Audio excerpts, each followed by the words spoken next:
Morning, folks. I haven't done a coffee review in a while, so I was just gonna have coffee, and I was like, wait, I just got a bunch of new Treehouse coffees, so I'm gonna do one. So this one is interesting. Uh, it's called Watermelon Magic. It's cold brew, Treehouse cold brew. So it was actually fermented on watermelons. Say in here.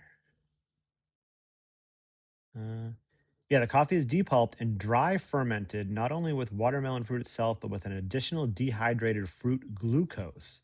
The drying method of this coffee comes in two phases. First, on open patios for a controlled temperature of 40 degrees Celsius, and second, under shade for a total of 5 days.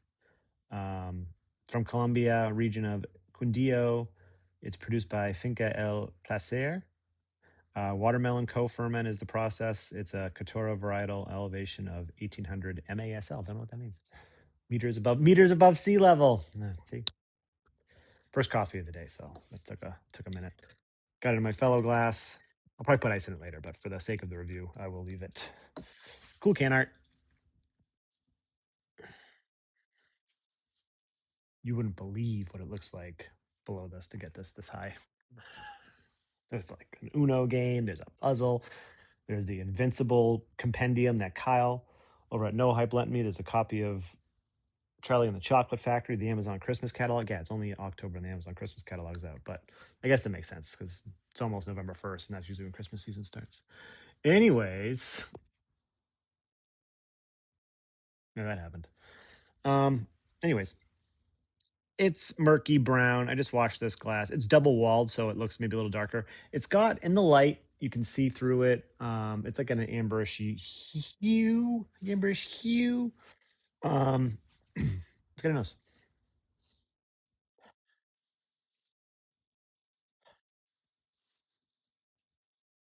There is a fruit characteristic. I don't know if I'd say watermelon. It's very bright smelling. There is this like chocolatey undertone, chocolatey fruit thing going on, like maybe chocolate covered watermelon. But I'm not expecting it to taste like watermelon. Like when they're doing this coffee fermentation, it's not really meant to like evoke those flavors as much. But curious to see what it does. Usually the front does have like notes, but even the back doesn't have notes. But anyways, I'll look at the back again when I drink it. I'm gonna go for it. Cheers.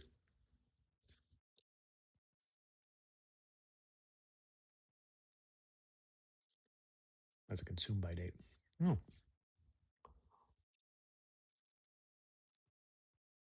that's interesting. Not what I was getting on the nose. Let it warm up a little bit. Um, the chocolate is really forward at the end.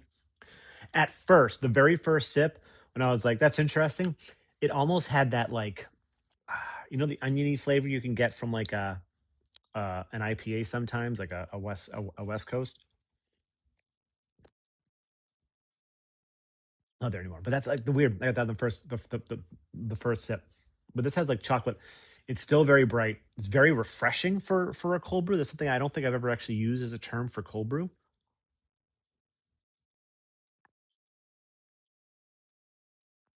I mean, it's definitely it's got to be my mind playing tricks on me, like fermented on watermelon. And you do get this interesting watermelon vibe, like liquidy. It's liquid, right? But I can't. I can't. I'm not explaining it well enough. But it's like it is this like watermelon vibe going through it. Sweet cocoa, a little bit of there's a earthiness, there's a bitterness, a very light, slight bitterness right at the end of the right at the end of the palate. This is really good. It was 17 bucks a 4 pack. Usually Treehouse, I think their house is 14 or 15. I picked up one of the autumn ones as well. I had that last year and it was really good. I forget what the full name of it is. It does have autumn in the name of it. I believe I reviewed it last year. If I did, I'll link to it. I remember that being really good. They had some Halloween ones. And I'm like, you guys just slapped Halloween labels on it. Feels like that's what they do with a lot of their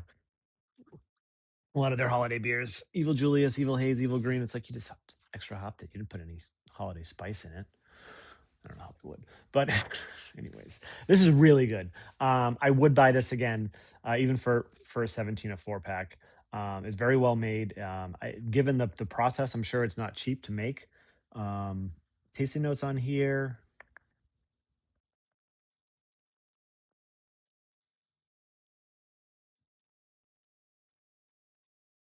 Enjoy this throwback to those who miss summer days as we taste watermelon and rose.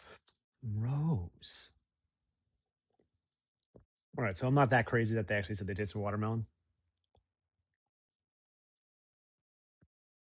Rose. No, not really. Anyways, this video is almost at 6 minutes for a coffee review.